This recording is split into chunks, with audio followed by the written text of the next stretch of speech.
تو ابوالقاسم، نام تو بشنشم هر محفل.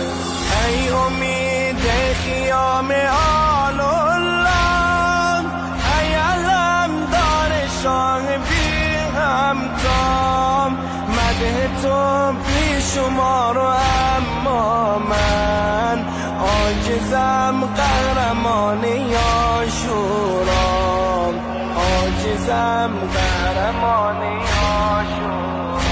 عالمی مرد تو ابوالقاسم، نام تو بشنشم هر محفل. ای امید خیام آل الله، ای علمدار شاه بی همتا، مده تو بی شمار و اما من عاجزم قهرمان عاشورا، عاجزم قهرمان